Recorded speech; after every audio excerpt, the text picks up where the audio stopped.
Mga kwento ni Thelmo.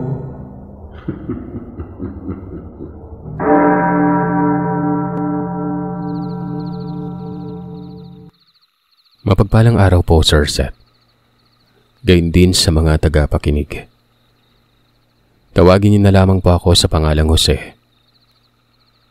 Jose na lang bilang pagkubli sa totoo kong pangalan. Naingahan niyo talaga akong magsulat. Hanggang sa ito na nga. Nabigyan kasi ako ng pagkakataon na, alam niyo na, sobrang abala sa trabaho. Lalo na't may sariling pamilya na ako sa kasalukuyan. Nung nag-edad 14 na taong gulang pa lamang ako, kung hindi ako nagkakamali, sa pagitan ito ng mga early 90s. Nagkaroon ako ng karanasan nun. Nangyari ito sa lugar ng General Santos kung saan doon ako lumaki. Bali sa liblib banda pero abot naman ng kabiasnan. Gawa ng may maraming bahay kaso nga lang magkakalayo. Nakatira ako sa bahay ng tiyo ko noon. Patay na mga magulang ko. Hindi ko naman naabutan kasi nga maliit pa ako noon. At base naman sa tiyo ko na itago na lamang natin sa pangalang Ruben. Rebelde daw kasi ang tatay ko tapos tumiwalag. At yun, pinatay ito kasama ng nanay. Mabuti na lamang umano at hindi ako dinamay. Hinayaan lamang dahil nga sanggol pa nga ako noon kaya kinuha ko ng tiyo. May asawa ang tiyo ko na itago na lamang natin sa pangalang Tia Arosa. Hindi pa sila nabibiyayaan ng anak.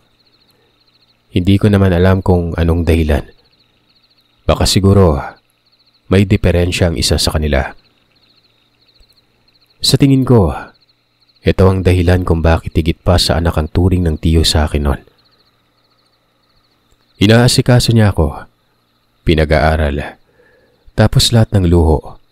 Maliban na lamang sa hindi akma ay natatamasa ako noon. Si Tia, mabait din naman pero sadyang napakatahimik lang. Masasabing angat sa buhay sila tiyo. I mean kami. Kasi nga, kasama na ako doon. May negosyo ang tiyo na siya namang pinamamahalaan lamang ng aming mga tauhan. Malaking lupain na kung saan may iba't ibang prutas na tanim dito. Saging, durian, at marami pang iba. Bukod pa dyan, may tindahan din kami noon sa bayan at ang mga paninda dito ay mga prutas din. 2 outlet yon. Basta, masagana ang buhay namin. May mga hayupan pa nga na nakapuslit sa matatawag kong rancho. Ilang distansya mula sa bahay. May mga baka, kambing, pabo at mga itik doon. Basta marami. Masaya ako noon kahit pa hindi ko sila totoong mga magulang. Pero dama ko naman ang pagmamahal ng higit pa sa isang magulang. Kung minsan, wala si tiyo. Lalo na kapag anihan o kapasan na ng mga pananim. Ang tiya ko lamang ang naiiwan nun. Hindi ko alam kung bakit sobrang lapit nila ng katiwala naming si Kuya Biboy. Ito yung tagapakain ng mga hayupan namin. Kung minsan ay napagkakamalan ko pang kabit ito ni tiya kasi nga, nag-holding hands sila eh. Hanggang sa isang araw, siguro nagkataon lang yon. Pero bumabaw ang tingin ko sa Tia Arosa. Kakarating ko lamang sa bahay galing sa eskwela. Nakita ko si Tia at Kuya Biboy sa likod ng bahay. Doon malapit sa silid ni Kuya Biboy, na kung saan isang bodega ito. Naglalampungan silang dalawa, parang tigre at leon na nagpapalaan. Siyempre bata pa ako noon. Napatakip na lamang ako ng bibig. Kitang-kita ko talaga na nakahubad pang ibaba si Kuya Biboy. At si Tia noon ay winalis lamang ang ano nito para, alam niyo na, yun na yun. Dumiretso ako sa silid ko noon kasi nga ang silid ko, ang katabi nito ay bodega. Doon ay mas naging malinaw sa akin ang lahat. Gusto ko silang sitahin pero natatakot ako. Baka may kung anong gawin sa akin si Kuya Biboy. Nakasilip lamang ako sa bintana noon. Hindi pa sila nakontento. Pumasok pa talaga ng bodega. Nagsara mga ito ng pintuan at bintana. Yung postura kasi ng bahay namin, Sir Seth. Isang palapag lang, pero malapad. May 3 magkakasunod na silid. At ang akin ang pinakahuli kung saan sa labas naman ito. Doon nakalagay ang bodega na ginawang tirahan ni Kuya Biboy. Bali yung bodegang yon, nakatapat sa bintana ng silid ko, kung saan makikita ko ang kung anong nasa loob, kung hindi nakasarang bintana at pinto doon. Yung bintana naman sa silid ko ay parang bintana ng banyo. Maliliit at hindi ako makikita sa loob. Bagkos ay ako lamang ang makakakita sa labas. Matagal lumabas si Tia. At kahit hindi na detalyado sa paningin ko ang kabulastugan nila, nailalarawan ko naman sa isipan ko yon. Sabi ko na nga ba, may relasyon silang dalawa. Pero kapag nasa bahay si Tio, hindi mo makikitang magkalapit si Tia at Kuya Biboy. 3 araw na wala noon si Tio, at sa mga araw na wala ito, kunwari ay patay mali siya lamang ako. Parang wala lang, pero alam ko na talagang sitwasyon. Tuwing gabi, doon natutulog ang Tia sa bodega. Nakakarimarim, Sir Seth. Nandidiri ako sa kanya. May edad na si Tia nun, tapos pinatulan niya si Kuya Biboy. Siguro, kung hindi ako nagkakamali, ang edad noon ni Tia ay nasa 45 taong gulang. At si Biboy ay nasa mahigit 20 pa lang. Mantakin nyo kung anong klaseng mga kahayupan yon. Ang sarap ipagsilid sa sako at pagpapaluin. Para akong nasa sentro noon, hindi ko alam ang gagawin. Naiisip kong isumbong sila pero inaalam ko din kung anong mangyayari pagkatapos noon. Siguradong sira ang kanilang reputasyon. Magkakagulo at malaking iskandalo ang mangyayari.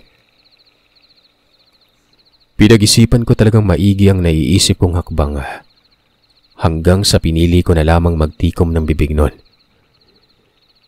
Gusto kong hindi ako ang maging tulay para mabunyag ang katotohanan.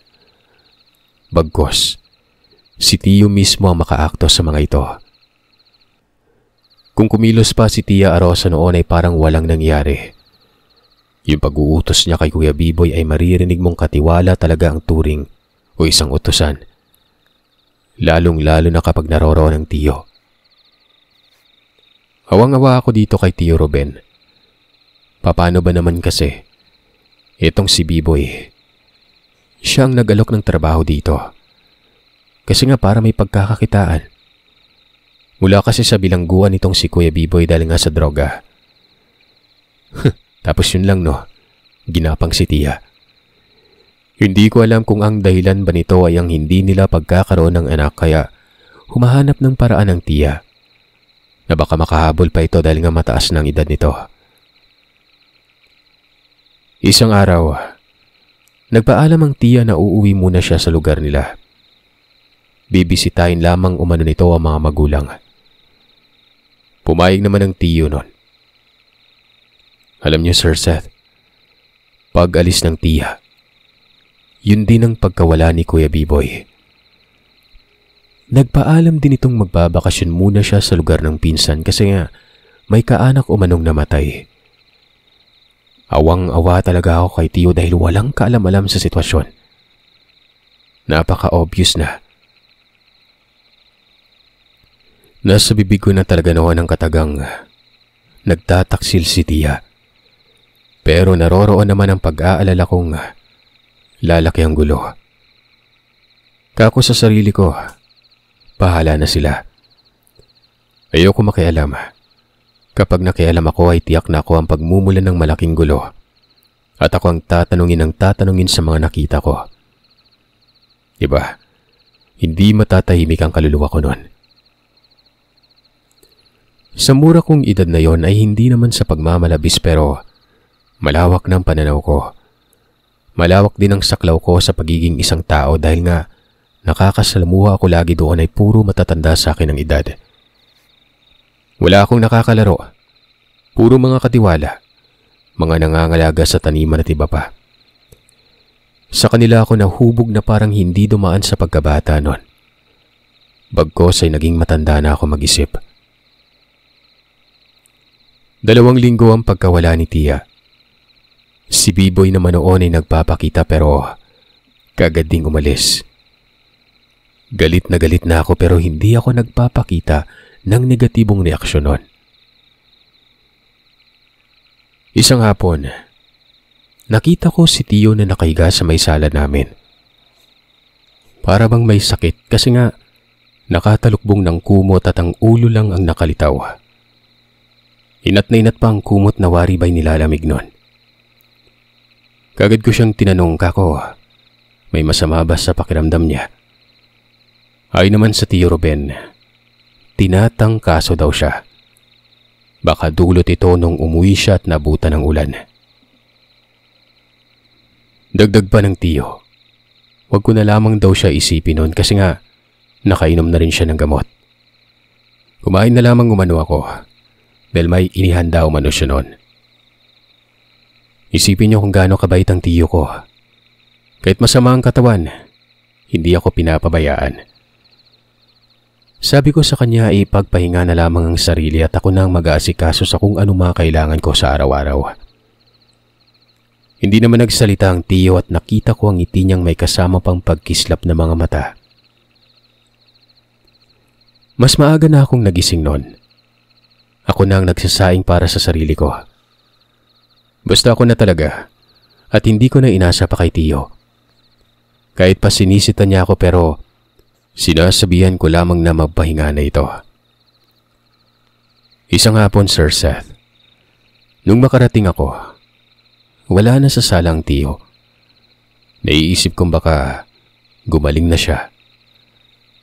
Pero nang mapadaan ako sa may silid nila noon, nakita ko siyang nakahiga doon. Natutulog ito at para bang hirap na hirap.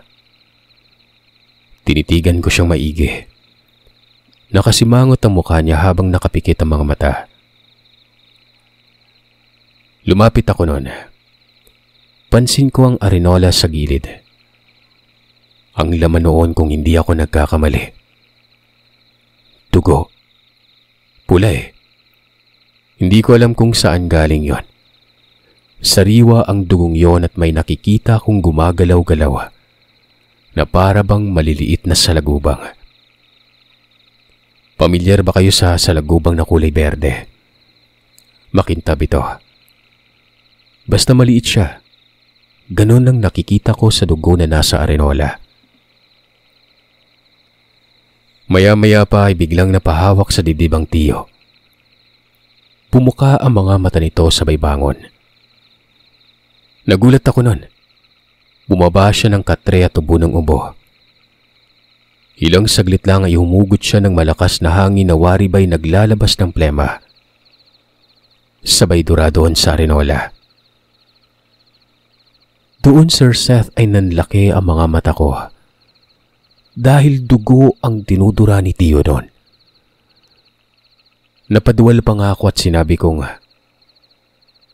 "Tio, dugo po yung dinudura nyo?" Ang tugon naman ni Tio, may sugat tumano sa ilalim ng kanyang ilong. Kaya kapag hinihigop niya ang plema ay dugo ang lumalabas. Ayos lamang umano at walang dapat ipaglala pero syempre nag-alala pa rin ako. Posibleng ang nasugatan ng ilong o lalamunan niya pero hindi dapat ganun karami ang dugo na nagkukumpul-kumpul pa. Isa pa, malaking katanungan kung bakit may salagubang doon. Sinabi ko sa Tio na may salagubang pero ayon sa kanya ay wala naman daw. Guni-guni ko lang siguro. Pagkabalik sa pagtulog ng tiyo, kumuha ako ng stick. Kinalaykay kong dugo nun. Hindi ako nagkamali. Salagubang ang nakita ko. Sinigurado ko at baka totoo ang sinasabi ni tiyo na baka guni-guni ko lang pero salagubang talaga eh. Sobrang nag-alala ako noon, Sir Seth. Hindi ko alam ang gagawin. Kahit anong tawag ko kay tiyo, sinasabihan lamang akong huwag mag-alala. Dahil sa tindi ng pagkatakot noon na baka may mangyari sa kanya, ay naisipan kong lumapit noon sa isang katiwala namin na si Manong Ernesto. Pinuntahan ko ito sa bahay nila. Malapit lang naman ito. 1 hektaryang layo. Gabi na ako nakarating doon. Isinangguni ko kaagad ang nangyari sa tiyo ko noon. Nakako dumudura ng dugo. Dagdag ko pa, meron itong kasamang salagubang. Nakita ko ang reaksyon ni Manong Ernesto. Maging ang asawa at anak nito na kasalukuyang naroroon ay nakabungad sa akin. Sinabi ni Mang Ernesto na samahan ko daw siya noon. Titignan niya kung totoo ba ang sinasabi ko. Bumalik kami sa bahay at doon nga nakumpirma ni Manong na totoo ang lahat. Hindi niya ginising ang tiyo, bagkos ay binulungan niya ako at ang sabi, "Parang hindi normal na sakit yung nararanasan ng tiyo mo ha. Kaya pala hindi ko na siya nakikita nito mga nagdaang araw." Nanlaki ang mga mata ko noon. Kahit sa batang edad, nang sabihin niyo ni Manong, ang unang nasa isip ko ay kinukulam. Bakit ko alam ito? Gaya ng sinabi ko ay nakakasalamuha ko doon sa lupain namin ng mga tao. Madalas ay kwentuhang kababalagan. Hanggang sa umabot na sa barang-barang na yan at kulam. Ang lugar kasi namin, Sir Seth, marami umanong mambabarang. At dahil nga likas din sa akin yung kuryosidad ay inalam ko talaga kung ano ba yung barang at kulam na yan. Ayun, nalaman ko ito. Pero papiyaw lamang at hindi talaga ganun kalawak ang nalaman ko. Pero syempre, sapat na yun para magkaroon ako ng paniniwala sa ganitong bagay. Nagtanong-tanong naman ako kay Manong Ernesto kung anong pwedeng gawin. Ayon kay Manong Ernesto, tatawagin daw niya ang kapatid niyang isang albularyo. Itago na lamang natin ito sa pangalang Manong Banso. Kilala ko si Manong Banso dahil naging saop din naman ang pamilya nila noon sa taniman namin. Walang ano-anong umalis si Manong Ernesto. Pagkabalik, kasama nito si Manong Banso. Sa pagkakataong yon siguro, nasa 10:00 na ng gabi. Gulat na gulat pa ang tiyo. Nagtanong kung bakit napabisita ang dalawang matanda. Ako na lamang ang nagpaliwanag noon. Sabi ko ay binabarang siya. Magalit na ito kung magalit pero nag-aalala ako sa kanya noon. Bumitaw ng mabigat na salita si tiyo. Sa kauna-unahang pagkakataon ay doon ko palang narinig ang tiyo na nagmumura ng nagmumura. Parang hindi ko na siya kilala. Dinuro pa ako ng kamay nito at nakasimangot ang mukha niya. Ano ba daw ang ginagawa ko noon? May ibang tao sa bahay. Umiyak ako noon. Talagang hindi na si tiyo ang nakikita ko. Hinatak naman ako noon ni Manong Ernesto tapos lumapit si Manong Banso sa tiyo Ruben. Ruben! Maghunos dili ka. Nasasaktan yung pamangkin mo. Nagdidiliryo ka na, teka't huwag ka magagalit dahil totoo naman ang sinasabi ng pamangkin mo. Kumalma ka. Para din ito sa kabutihan mo. Posibleng binabarang ka, Ruben. Maniwala ka man o hindi pero binabarang ka. Apektado na yung ugali mo dahil nga malala ng tinatamo mong pambabarang. Paglilinaw ni Manong Banso, Sabay kuha ng supot at dampot sa kung ano sa arenola. Pag-angat ng kamay ng albularyo, nakita ko ang salagubang doon na itinapat sa mukha ni Tio Ruben. Tingnan mo, ito ang patunay. Yan, Ruben. Sa ganitong uri ng barang ay lumalabas na gusto ka atang patayin. Galing yan sa loob ng katawan mo. Dinura mo yan. Tingin ko nga'y malaki na ang pinsala kaya nga dumudura ka na ng dugo. Kaya mo bang tumayo? Para maniwala kayo may papakita ko sa'yo. Tumayo naman itong si Tio matapos makapagsalita ni Manong Banso. Sumusuray-suray pa ito na waari ba'y mawawala ng balanse.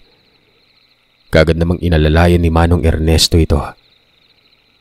May dinukot na papel sa bulsa si Manong Banso. Inusalan niya yon ang papel na yon. Tapos ay pinatalikod ang Tio. Nagtaka ang Tio noon at nagtanong kung bakit siya pinapatalikod.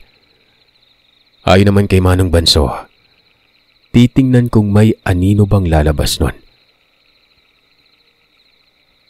Sinindihan ni Manong Banso yung kaperasong papel. Itinapat ito sa likod ng Tio. At ang sabi nito ay patay ng ilaw. Pagkapatay ng ilaw, Sir Seth. Walang aninong lumabas. Tagusan ng liwanag. Hindi katulad namin. Walang anino si Tio Ruben. Sobrang nagtaka ang Tio. Ginalaw-galaw niya ang kanyang katawan pero wala talaga siyang anino nun. Ilang saglit lang, pinatay na ni Manong Banso ang apoy at pinabuksan ang ilaw. Kulang pa ba yun para sa'yo, Ruben? Wala kang anino. Binabarang ka. Doon ay sinimulan kagad ang gamutan. Pinahiga lamang noon si Tio sa katre. Tapos ay pinatungan ng dibdib nito ng kung anong bagay na parang suso. Kulay itim yon. May nakalagay din sa dibdib ng Tio na maliit na aklat. Nakabukas ito at may binabasa doon si Manong Banso. Ilang saglit lang ay biglang umubo ng umubo si Tio noon at ang kasunod noon ay ang pagpikit ng kanyang mga mata na para bang hinihimatay. Sobrang alalang-alala ko. Mabilis akong lumapit at niyugyug ang Tio kaso sinabihan ako ni Manong Banso na wag lalapit. Hanggang sa dumilat ang mga mata ni Tio. Itinapat ni Manong Banso ang kanyang daliri sa noo nito. Sino ka? Anong pangalan mo? Napakunot ang mukha ko noon sa sinabi ni Manong. Nakita ko ang Tio na sobrang likot ng mga mata at parang galit na galit. Hanggang sa hinatak ako ni Manong Ernesto at ang sabi nito ay napapailalim daw ang Tio ko sa isang malakas na orasyon. Pinasapi umano ang salarin at kasalukuyang inaalam ang pangalan nito. Hindi na lamang ako nagsalita nun. Nanonood lamang ako hanggang sa nagsalita ang Tio. Tumawa-tawa pa ito at ang sabi, bakit niya naman sasabihin ang kanyang pangalan? Usapang tao ito. At sana'y magtapos din sa usapang tao. Sino ka at anong kasalanan nitong taong ito at bakit mo binabarang? Wika ni Manong Banso. Tumawa ng tumawa ang Tio. Hindi daw siya hangal para sabihin ang impormasyon patungkol sa kanya. Dagdag pa nito, pwede naman daw siyang kitilin pero kasabay naman noon ay ang pagkamatay din ng Tio ko. Napamura si Manong Banso nun. Sabi pa nito ay pakawalan ng Tio ko sa barang pero hindi mo mamagawa ang gusto mo. Tingin mo mapapagaling mo ang taong ito? Hindi. Nakaugnay sa akin ang buhay niya.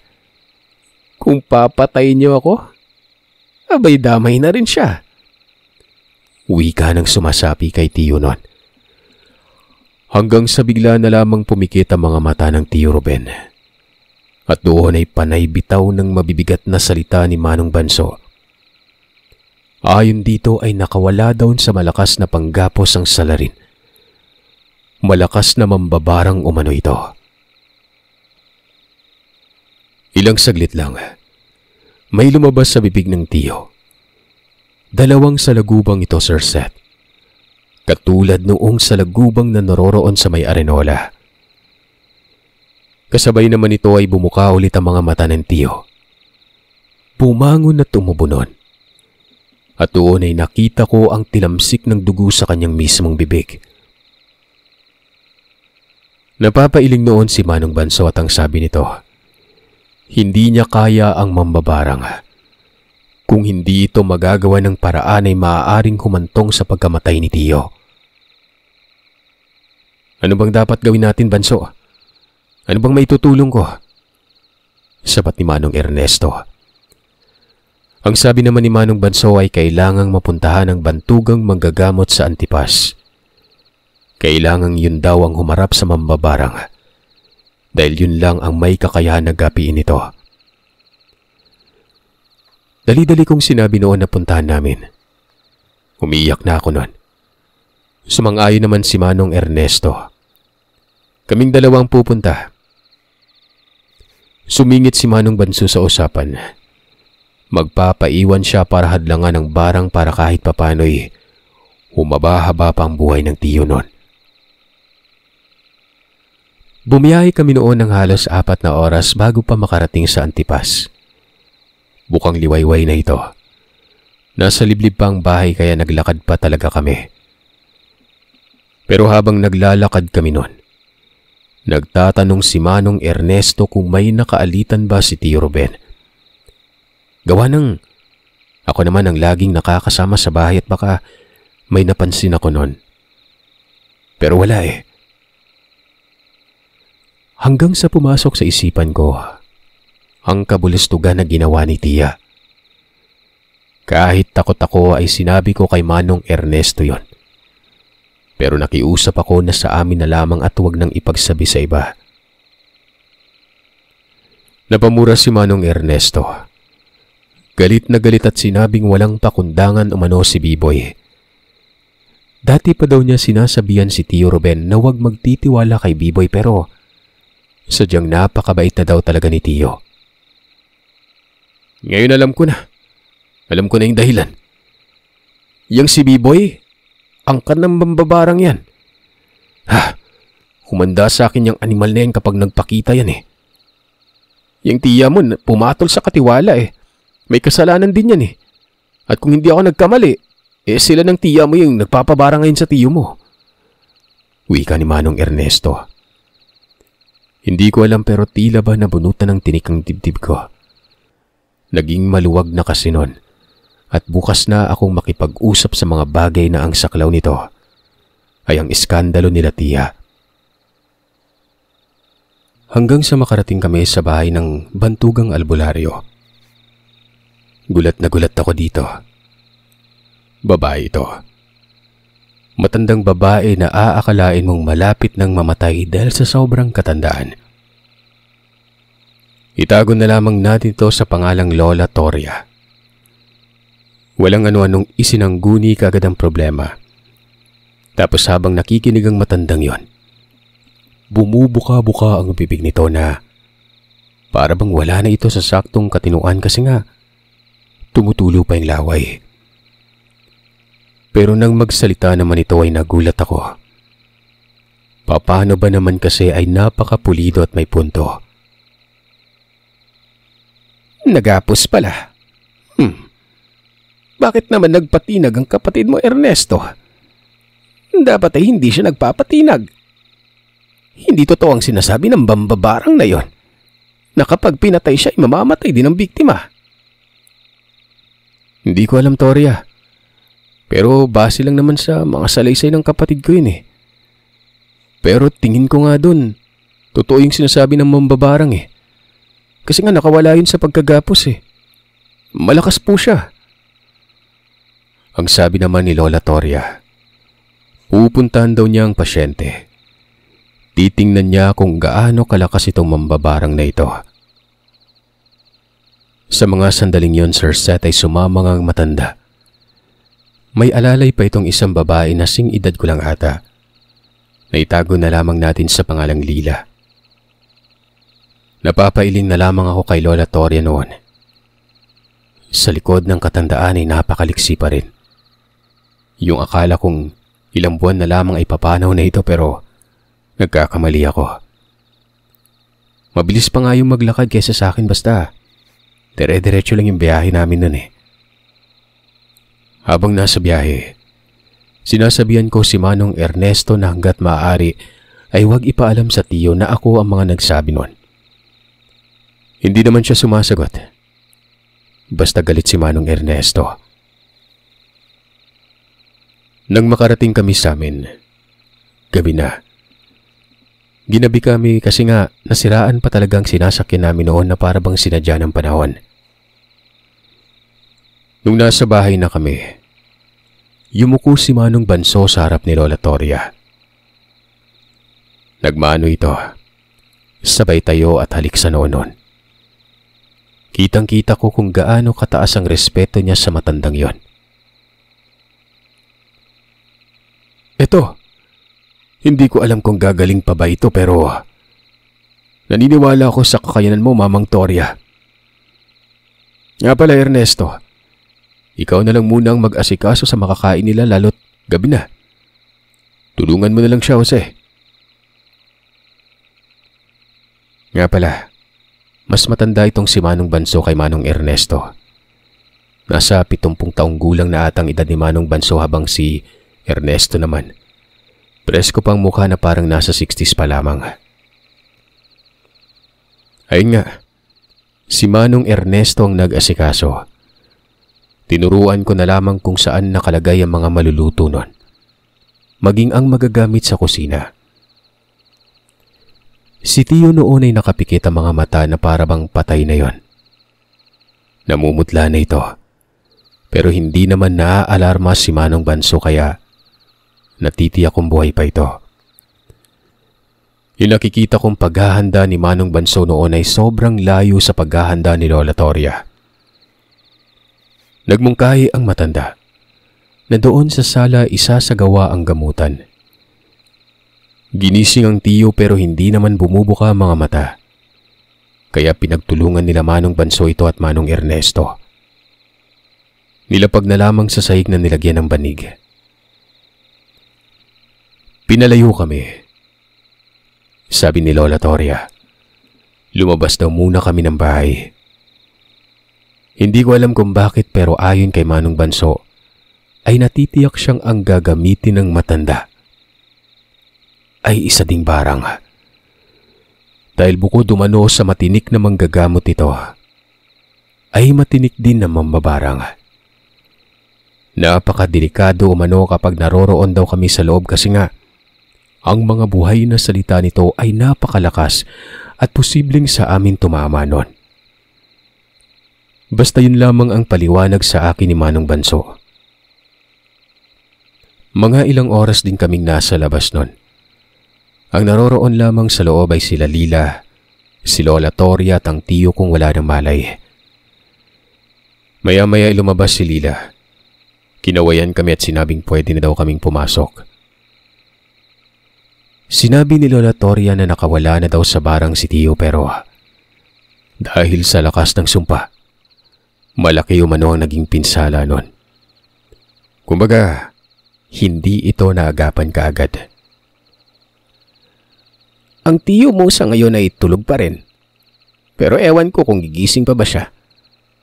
Nasa ganun na siyang kondisyon nang makarating ako eh. Pagdarasal na lamang natin na gigising siya at kung maaari, dalhin sa ospital para doon mapangalagaan ng maayos. Mabilis pumasok sa isipan ko noon na baka nakoma ng tiyo. Wala namang ibang dahilan, di ba? Tulog eh. Tumango ako noon at nakiusap kay Manong Ernesto na dali ng tiyo sa doktor. Doon ko napag-alaman, Sir Seth, na kung anong sasapitin ng isang tao na tinamaan ng normal na sakit ay ganun din ang sasapitin ng tinamaan ng hindi normal. Posibleng mamatay at posibleng mabuhay pa pero sa kalagayan ng tiyuhin ko, para bang 50-50 yun. Sa tingin ko pa nga mas lamang ang pagkasawi niya nun eh. Dinala sa ospital si Tiyo. Nasa bahay lamang ako. Ang nagbabantay sa kanya doon ay ang katiwala namin na asawa ni Manong Ernesto. Si Lola Toria ay pinili munang manatili, maging si Manong Banso noon at Manong Ernesto. Sabi ni Lola Toria, walang kasiguraduhan maging ang buhay ko daw ay posibleng mapahamak nun. Kaya dapat niya akong bantayan. Isa pa, hindi umano napatay ang mambabarang. Kahit anong abiso ko kay Manong Ernesto noon ay hindi pa rin napigilan nitong sabihin sa kapatid niyang albularyo ang patungkol sa kabulastugan ni Tia. Narinig din ito ng manggagamot na si Lola Toria. Galit na galit si Manong Banso nun. Ayon pa dito, kapag umuwi daw si Tia noon ay idemanda ko mano. Sasamahan daw nila ako sa pagdidemanda para may tatayo sa panig ko kasi nga bata pa talaga ako. Pero sabi ko, hindi ko ididemanda. Gusto ko silang mamatay. Kasi, Sir Seth, alam niyo kung bakit ko nasabi yun? Gawa ng kinumpirma ni Lola Toria na ang bumarang umano sa tiyo ko ay walang iba kung hindi si Kuya Biboy. Doon ko ito nalaman nang magsimulang magmasid-masid sa bahay si Lola Toria. May mga nakatanim daw na sumpa sa paligid ng bahay. At ang sumpang yun ay tumutugma sa kung ano ang presensya na nanggagaling sa mga damit na hinubad ni Kuya Biboy. Meron kasing nakatanim na tel na may lamang bahagi ng hayop nun. May mata, bituka at marami pang iba. Hindi lang iisang barang ang tinanim kay Tio Ruben. Napakarami. At kung hindi ito naalis sa bahay, ubos kaming lahat maging ang mga katiwalang maninirahan sa bahay na yon. Sa tagal kong kasama si Kuya Biboy, ganun pala siya kasamang tao. Sobrang brutal. Nasabi ko pa nga noon na gusto kong matuto ng ganung karunungan para ako na lang ang pumatay pero ayon kay Lola Toria, hindi umano pwede. Magiging masama lamang umano ako kung ang baon ko ay paghihigante. Hayaan ko na lamang daw si Lola Toria ang gumawa ng paraan para parusahan ng salarin. Sobrang ilap nga lang dahil nakakawala ka agad pero sa oras na mahuli niya ito, papatay na niya. Yung bahay namin, Sir Seth, ay para ng pinamamahayan ng kaluluwa. Araw-araw, nagsasagawa doon si Lola Toria ng mga ritual. Para bang nararamdaman kong may nakatira ng elemento. Bigla na lamang kakalampag ang mga pintuan. Tapos yung mga kurtina ay nagagalawan kahit wala namang hangin. Ng mga panahon na ito, hindi pa rin nagigising ang tiwin. Magdadalawang linggo na siya sa ospital. Nakaschedule na rin noon ang operasyon niya sa utak kasi nga may baraw man ng dugo doon. Kung titingnan mo ay parang normal lamang umano na sakit ang sanhi. Kung walang malalim na pag-unawa at paniniwala sa mga bagay-bagay, ay parang magiging mangmang tayo sa totoong nangyayari sa kanya. Isang araw, bigla na lang dumating sa bahay ang asawa ni Mang Ernesto. Wala na si Tiyo noon. Parang sasabog ang ulo ko noon sa tindi ng galit. Umiiyak ako. Hindi ko alam ang gagawin. Nagwala ako at pinagbabato ko ang silid noon ni Biboy. Inawat naman ako ni Manong Ernesto noon. Tanggapin ko na lamang umano ang sinapit ng Tiyo. Napamura talaga ako at sinabi kong hindi ko man lang nasabi sa kanyang mahal na mahal ko siya. Para akong mababaliw nun. Gusto ko nang sugurin kung nasaan man naroroon ng Tia pero ang sabi ni Mang Ernesto, babalik umano yon hindi dahil magdadalamhati, Malakas ang kutob ni Mang Ernesto noon. Nababalik ito para asikasuhin ng mga dokumento sa lupain para malipat sa pangalan niya. Posibleng bumalik din umano yung B-boy. Masaya na umano yun dahil namatay na ang tiyo. At kumpiyansa yun dahil sa tingin ni B-boy ay walang nakakakilala sa kanya. Bagay na doon siya nagkamali. Habang pinaglalamayan ng tiyo Ruben, ayun nga ang nangyari. Nagpakita si Tia Arosa. Napakakapal na mukha. Umiiyak pa yung animal. Nasa dila ko na noon ang pagsumbat kaso maraming tao doon. Mga kakilala ng tiyo at malalapit na kaibigan. Bukod pa dyan, ang iba dito ay kilalang personalidad pa. Kumbaga, kinauukulan. Aabot talagang saklaw ng tiyo sa mga ito dahil nga negosyante yon. Pinapakalma ako noon ni Manong Ernesto. Wala noon si Manong Banso. Umuwi ito. Pero si Lola Toria ay nasa loob lamang ng bahay. Doon ito sa silid ko kasama ng apo niya at nagtatago doon. At alam niyo ba, Sir Seth, kung ano ang ginagawa ni Lola Toria bukod sa pagtatago? Naghahanda na ito sa kung anumang gagawin kay B-boy. Pero yun nga, hindi nagpapakita doon ang taong ito. Hindi ko pinapansin si Tia. Pangiti-ngiti pa ito sa akin pero hindi ako nagbigay ng simpatya. Ang nasa isip ko noon kapag nabigyan lang talaga ako ng pagkakataon, papatayin ko siya. Doon pa natulog si Tia. Parang hindi niya ramdam na malamig kami sa kanya, maliban na lamang doon sa wala pang nakakaalam sa sitwasyon. Kasi nga, pinapansin si Tia at nire-respeto din. Sumunod na araw, nakita ko ang Tia na may hawak-hawak na papel. At kung hindi ako nagkakamali ay dokumento na ito sa lupa. Pagsapit ng hapon ay may dumating doon na isang desenteng tao. Kaibigan yun ng tiyo na isang abogado. Pasimple akong lumapit sa kanya. Hanggang sa narinig ko ang pinag-uusapan nila. Patungkol ito sa ari-arian ni tiyo. Galit ang Tia Arosa na para bang may problema. Hanggang sa narinig kong hindi pwedeng malipat ang ari-arian ng tiyo dahil hindi umano legal ang kasal nila noon. Bata pa si Tia noon. Nasa 16 na taong gulang.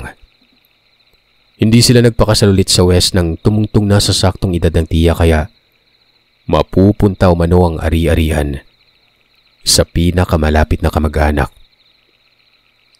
Siyempre, nabanggit ang pangalan ko doon, Sir Seth.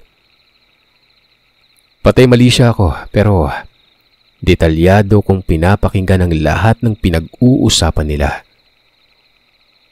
Habang nilalasap ko ang sarap ng karma, nagpatuloy pa ako sa pakikinig sa kanila. Ayon sa abogado ay pwede daw mapasakamay ng Tia ang ari-arian. Yan ay kung papayag ako. May papipirman lang pero dapat ay nasa hustong edad na umano ako noon bago mangyari yon. Habang inaantay umano na umabot ako sa edad na yun ay kailangan akong alagayan ni Tia na maigi. Napangiwi ang bibig ko noon. Kako sa sarili ko, kahit anong gawin mo, hindi ako papayag. Dali-dali na akong umalis noon. Ang mga nalaman kong impormasyon ay sinabi ko kay Manong Ernesto. Ayon pa sa matanda, mabuti daw at hindi pala legal ang kasal nila dati. Ganun naman ang kalalabasan. Mapupunta sa akin ang ari-arian kasi nga walang ibang malapit na kamag-anak ang tiyo. Bukod ba dyan, dalawa lang din silang magkakapatid. Ang tatay ko na Yumao at ang tiyo Ruben. Habang nasa kasagsagan ng lamay ay panaysipat sa akin ng Tia. Para bang gustong lumapit nito. Hanggang sa noong malapit ng ilibing ang tiyo, Bigla na lamang itong naglaho nun. Hindi ko alam kung dala ba niya ang mga papeles kasi nga nawala yung malaking envelope sa aparador. Hindi naman ako nag-alala dahil kahit anong gawin niya doon ay hindi malilipat sa kanyang ari-arian. Hindi na bumalik yon hanggang sa nailibing na lamang ang tiyuhin na para bang alam niya kung anong mangyayari pagkatapos ng libing. Sabi ni Manong Ernesto, isumbong na umano namin sa kinauukulan pero giniit kong wag na dahil bukod sa kakulangan ng ebidensya ay wala ding maniniwala na barang ang kinamatay nun. At kung patungkol naman doon sa relasyon nila Biboy, pwedeng itanggi ni Biboy kapag pinaratangan. Kaya't ang tanging paraan lamang ay patayin din sila sa kahit anong paraan. Galit na galit talaga ako nun, Sir Seth. May sinabi sa akin si Lola Toria nun. Alin ba daw sa kanila ang unang nais kong patayin? Sabi ko sabay silang dapat mamatay. Nahanapan ko na ng paraan. Yung salagubang na ginamit, ibabalik natin kay Biboy. Habang ang tiya mo naman abay, pwede kong patayin ora mismo. Wala naman siyang proteksyon at tiyak tatama ka agad ang gagawin ko. Sambit ni Lola Toria. Kasalukuyang naroroon sa bahay sina Manong Banso at Manong Ernesto. Inutusan ni Lola Toria si Manong Banso na magtanim din ng sumpa sa paligid ng bahay ni Biboy.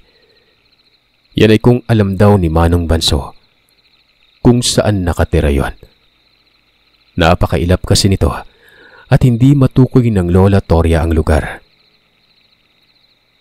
Walang ano-anong sinabi ni Manong Banso na aalamin niya kung saan. May nakapagsabi naman sa kanya na isang katiwala din namin na namataan daw sa isang lugar si Biboy. Doon ito sa may Coronadal. Posibleng naroroon ito nakatira. Ano ang ilalagay ko sa oras na makita ko na ang bahay, Mamang? Tanong ni Manong Banso. Ayon kay Lola Toria, bukas niyo mano'y bibigay. Paghahandaan niya muna ito. Manong Banso, pwede po ba akong sumama?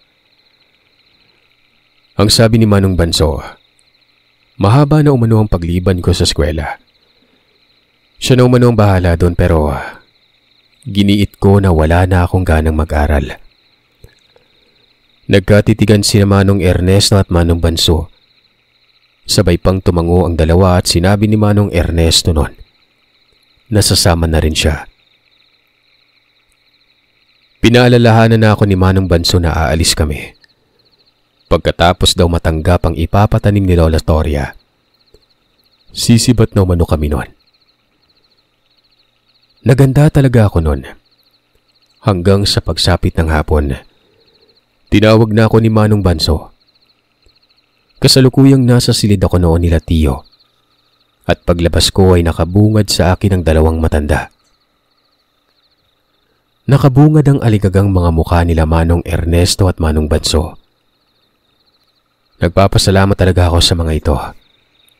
Sukdulan ng pagmamalasakit nila sa akin. Kahit si Lola Toria, hindi ko kamag-anak yan at sa malayo pa nakatira pero nagugol talagang oras para makatulong lang. Ipagpalagay na lamang nating mambabarang din ito pero alam kong mabuti ang kanyang kalooban. Ayun nga, umalis na kami. Isang oras lang naman ang biyahe patungong Coronadal. Habang nasa biyahe kami ay bitbit ni Manong Banso noon ang maliit na sisidlan. Belt bag ito, Sir Seth. Nagtanong ako kung anong laman nun. Ang sabi naman ni Manong Banso ay hindi ko daw magugustuhan. Kinulit ko siya. Gawa nang nagkakaroon ako ng interes doon sa pamamaraan ng isang may karunungan. Ipinasilip niya sa akin ito, Sir Seth. Naduwal ako nun. Paano ba naman kasi? Apat na matayo na hindi ko alam kung galing ba sa hayop. Malalaki ito. nakasilid sa magkakaibang supot. Ang sabi naman ni Manong Banso, yun na daw ang para tanim sa paligid ng bahay ni Biboy. Dagdag pa nito, pambasag umano yon ng karunungan para madali lang kumapit ang isa sa gawa ni Lola Toria. Sumabat naman si Manong Ernesto. Nagtanong ito kung alam na ba ni Manong Banso ang tirahan. Tumango naman si Manong Banso nun. Alam niya daw dahil nga yung nakakita mismo dito nakatiwala namin. Inutusan niya kaagad na balikan ng lugar. Noong nakaraang gabi lamang daw umuwi at dala noon ang balitang nasa isang nayon si Biboy. Katunayan ay nakita pa umano ito sa labas ng bahay at kasama si Tia Arosa noon. Alam ko ang lugar na yon. Kabisado ko ang pasikot-sikot dahil doon ako minsan nanatili nung may ginagamot ako. Ernesto, kapag may nangyari sa akin ay umuwi kayo. Ito ay sakaling matiktikan ni Biboy ang gagawin ko. Pero sisikapin kong malagay ng maayos ang laman ng sisidlang ito. Tumango naman ang kapatid niya at tumingin sa akin. Ayon kay Manong Ernesto, huwag umano akong lalayo sa kanya. Hindi na ako nagsalita pa. Basta gusto kong matunghayan noon kung paano isagawa ang pagpatay sa kalaban. Maging ang tiya kong nagtaksil noon. Ramdam na ramdam ko pa rin noon ang katanungan na bakit kahit napakabait ni Tiyo, nagawa niya pa ring pagtaksilan. Hindi na nga sila nabigyan ng anak pero lahat naman ng kinakailangan ng tiya ay nakakamtan niya. Talagang sutil ito at hindi nararapat buhayin. Basta walang ibang laman ang isip ko noon kung hindi ang matinding galit. Nang makababa kami ng Coronadal, sumakay pa kami noon ng tricycle. May checkpoint pa nga noon kaya kinabahan si Manong Banso. Baka umano-halongkatin ang nilalaman ng sisidlan. Mabuti na lang at hanggang sa tingin lamang sa mga mukha namin ng mga sundalo. Sabi naman ni Manong Banso ay baka operation yun dahil nga may nangyayaring engkwentro sa pagitan ng mga rebelde at sundalo na malapit lamang dun sa lugar. Ilang saglit pa, bumaba na kami noon. Sa naalala ko ay malapit lamang sa merkado. Tapos ay may mahabang daan patungong bukid. Tinuro ng tiyo na ang bahay umano ay nasa dulo ng mahabang daan na yon. Kumbaga, nasa dalisdis ng bundok. Tanghali na noon. Sobrang sakit na ng tama ng araw. Pero hindi yun naging dahilan para magpahinga kaming pangsamantala. Naglakad kami sa tirik na araw sa mahabang daanan na yon. Ang bawat gilid nito ay iba't ibang klase ng pananima. May gulay, may saging, may mais at kakao. Naroroon din ang mga lansones. Nagtaka pa nga ako kung bakit may lansones nun. Gawa ng nabubuhay ba yun sa sobrang init kasi sa pagkakaalam ko ay nabubuhay ang lansones sa malilim na lugar. Hanggang sa nakarating na kami sa dulo. May nakakubling nayon doon. Marami mga bahay dito. May magkakadikit at may magkakalayo. Para pang may okasyon noon kasi nga maraming tao ang naglalakad. Tapos ay merong banderitas. Hanggang sa may tinuro si Manong Banso. At kung hindi ako nagkakamali, yun ang bahay nila Biboy. Kagad itong nagmungkahi na manatili lamang daw kami sa lugar at antayin siya. Total ay marami namang tao at tiyak hindi siya mapagkakamalan nun. Pinuntahan nga yun ni Manong Banso at habang papalapit sa bahay, kinalabit ako ni Manong Ernesto. Pumunta daw kami sa may bandang kamalig. Bali yung tinigilan naming lugar ay may kamalig na para bang waiting shed. At doon kami naghantay. Mga ilang segundo lang, may napadaang habal at nakita ko si Tia nun. Huminto pa ito sa tapat ng kamalig na yun kaya naman mabilis kaming tumalikod. Kasama niya noon, walang iba kundi si Kuya Biboy na pangising-ngisi pa. Napamura si Manong Ernesto at wika niya. Sana ay naisagawa na ng kanyang kapatid ang pagtatanim. Hanggang sa naglakad na yung dalawa, at tama, doon nga ang bahay nito sa tinuro ni Manong Banso. Sobrang lakas na ng pagkabog ng dibdib ko noon. Nakahinga na lamang ako nang maluwag nang bumalik na si Manong Banso.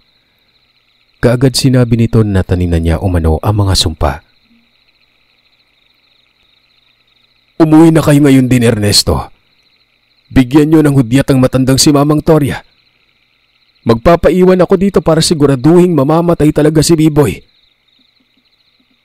Tinitigan ko noon ang mga mata ni Manong Ernesto. Nakahudyat ito sa akin ang ibig sabihin. Umalis na kami. Hindi ako aalis. Gusto ko makita yung pagkamatay nila. Gusto ko makita kung paano sila magdusa. Muli ay nagkatitigan ng magkapatid na ito. Ikaw na lang, Ernesto.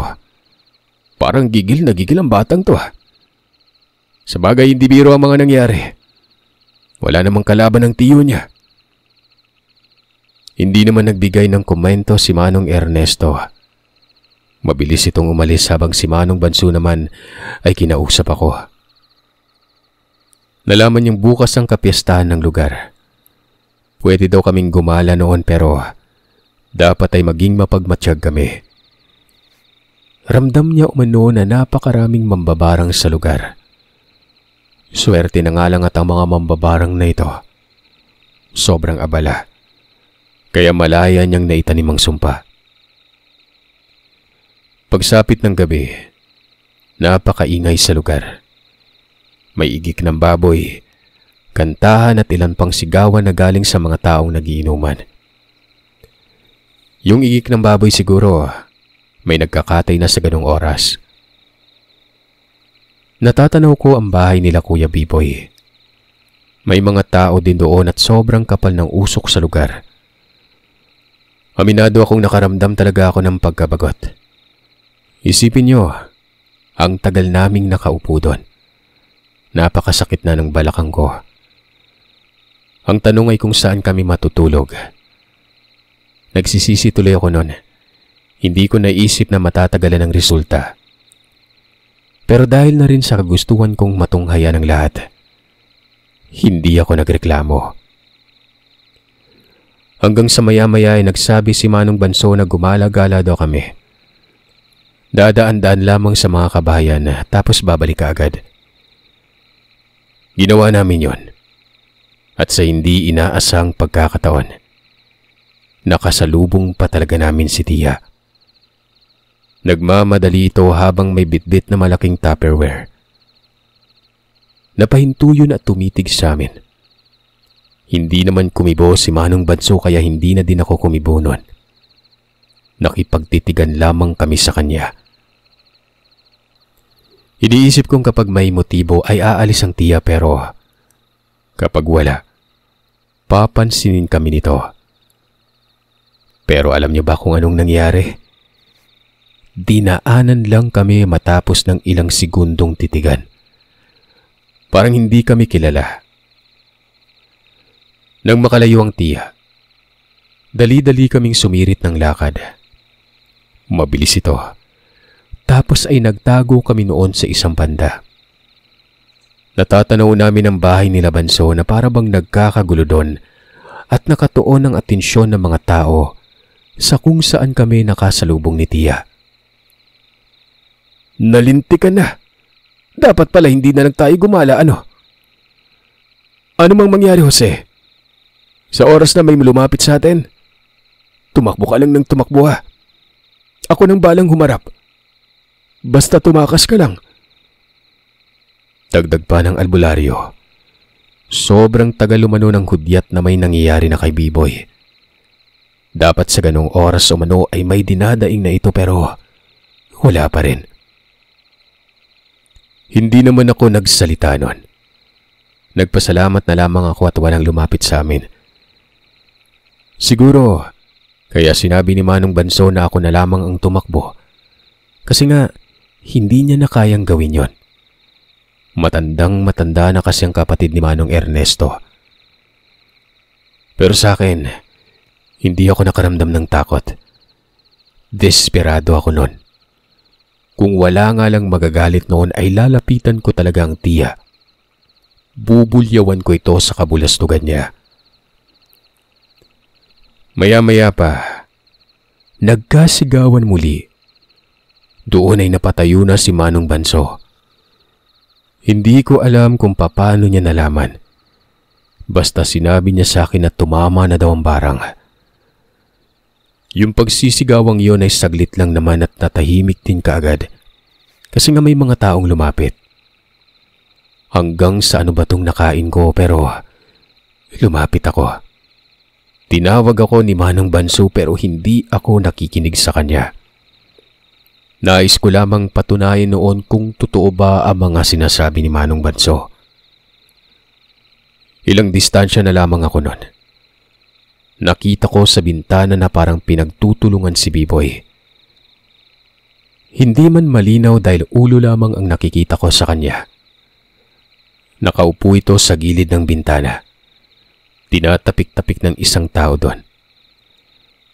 Narinig ko pa na tinatawag nila si Kuya Biboy at kasunod nito ang katagang, "Gising!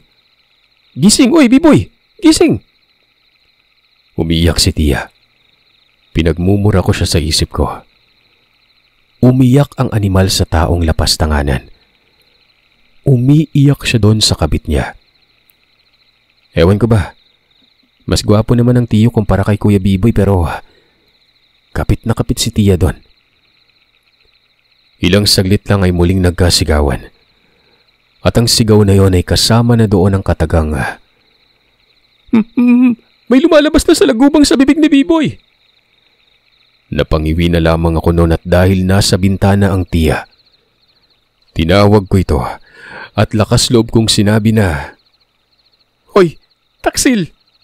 Susunod ka na dyan!" Pinandilatan ko siya ng mata at dinuro ko ng kamay. Kitang-kita ko kung paano matulala ang tiya Arosa. Gulat na gulat. Mabilis akong naglakad noon pabalik.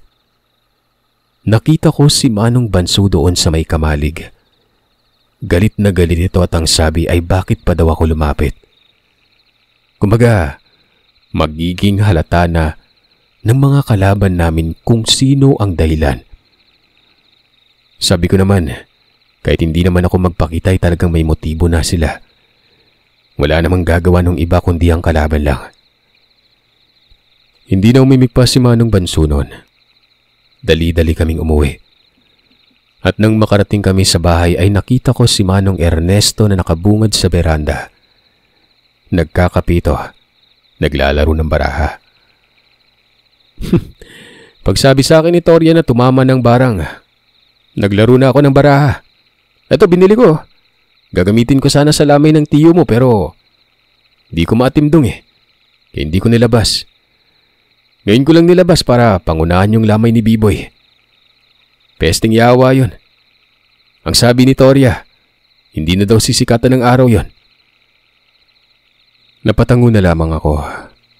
Maging si Manong Banso noon. Pagkapasok ko ng bahay, natutulog ang matanda kasama ng apo niyang si Lila sa sala. Nakita ko ang mga bakas ng patak ng kandila sa sahig. Tapos ay ilang mga kagamitan na hindi pa naliligpit ng matanda. Kinabukasan, nagpaalam na sila Lola Toria. Uwi na daw sila. Hindi man lang nito tinanggap ang perang inabot. May pera na ako noon, Sir Seth, na dapat ay hindi ko pa hinahawakan. Nakita ko kasing lagay ng pera ni Tiyo. Sang katutak yun. Hindi ko na lang sasabihin ang bilang. Tinago ko yun dahil baka kunin ni Tia. Alam kong kasama ito sa hinahanap niya sa bahay noon kasabay ng mga dokumento. Ganoon na lamang ang pasasalamat ko sa kanila. Pero hindi talaga ako pumayag noon kung walang kapalit. Sabi ko, kung pwede ba si Lila ay doon na lang para makapag-aral din ito. Tuwang-tuwa si Lila. Mabilis na pumayag si Lola Toria. Sabi naman ni Manong Ernesto, kung pahihintulutan ko ba daw siyang maging tagapangasiwa sa lupain para na rin mapanatili ang negosyo ng tiyo. Hindi ako kagad nakapagsalita na parang lumalabas na ako ang amo. Kailangan mo ng tulong, Jose. Hanggat buhay pa ako at narito ako para tumulong, huwag mong pabayaan ang iniwan ng tiyo mo. Tumango ako noon.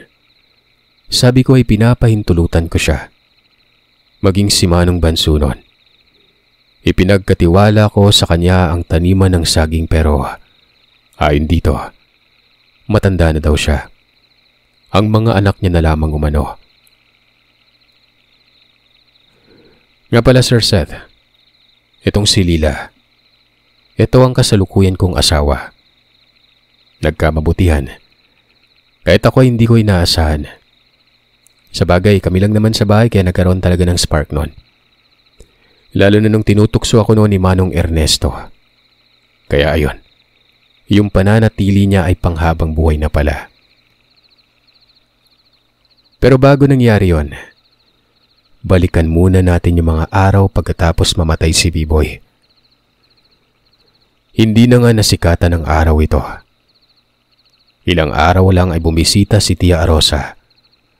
Para bang may sakit na maluba. Napakalalim na mga mata. Maitim ang labi at ang putla na mukha nun. Tapos kung kumilos, nanginginig ang katawan. Sinabi niyang patay na umano si B-Boy. Pagkatapos din noong nagpakita ko, ay hindi na umano ito humihinga. Sa mga sandaling ito ay wala na si Lola Toria. Kami na lamang ni Lila doon kasama ni Manong Ernesto at mga anak ni Manong Banso. Nasa bukana ng bahay ang tiya. Nagmamakaawa ito na patawarin siya. Inaamin niyang kasalanan niya ang pagkamatay ng tiyo pero dahil lamang umano ito sa kabulastugan ni tiyo. May babae din umano si tiyo kaya nagtaksil din siya. Ang ginawa ko, pinagmumura ko talagang Tia Rosa. Sabi ko, hindi magagawa ng tiyo yun dahil kilala ko siya. Kung may taksil man sa kanila, ito ay walang iba kung hindi siya. Hindi ka na nahiyang animal ka. May mukha ka pang ipapakita dito. Ano? Di ba? Mambabarang din yung mga kaanak ni B-Boy. Bakit hindi gumagante? Sabihan mo, gumante. Siguro napag-isip-isip nila na kayo lang din ang may kasalanan, ano? Lumayas ka dito. Wala akong pakisa kung anong mangyayari sa'yo. Wala na talaga akong paki nun. Brutal na sa brutal pero sa tingin ko ay tama lamang ang ginawa ko. Patawarin? Pagkatapos nun anong mangyayari? Pagagalingin siya ni Lola Toria tapos magkakasama kami sa bahay. Huwag na. Malaki ang pinagbago ng ugali ko nun. Siguro, dala na rin ng depresyon. Pero hindi naman ako ganun kastrikto sa mga katiwala namin. Doon lamang sa mga taong masasama kagaya ng tiya. Maraming salamat po Sir Seth. Hanggang dito na lamang ang kwento ko. Sa ngayon ay masaya ako pero sobrang abala talaga sa trabaho. Buhay pa si Manong Ernesto. Si Manong Banso ay pumanaw na. Maging si Lola Toria ay patay na. Yung bahay namin sa General Santos ay pinagkatiwala ko ito sa anak ni Manong Ernesto. Nasa ibang lugar na kasi kami ng asawa ko na si Lila. Kasama ng mga anak namin.